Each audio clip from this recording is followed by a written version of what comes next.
Ето как, инвестирайки 200 лева в себе си преди 10 години, закупих тази къща зад мен.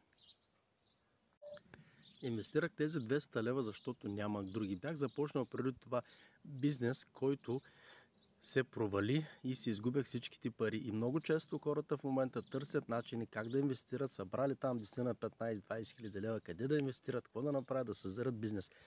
Ако нямате минимум 50 или 100 хиляди лева, не започвайте никакъв бизнес и не говорете за инвестиции. Инвестициите са само за хора, които могат да изгубят парите, които са инвестирали, и след като ги изгубят, това няма да ги провали.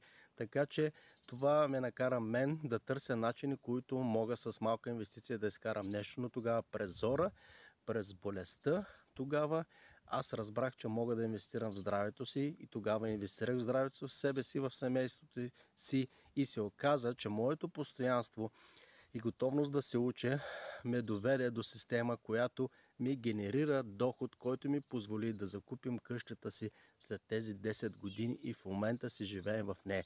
Така че ако искате вие да знаете как с такава инвестиция, колкото да не ви се вярва, как може да се случи, запишете се в линка горе в биото и ще си поговорим сериозно и да видим дали изобщо може да сме ви от полза.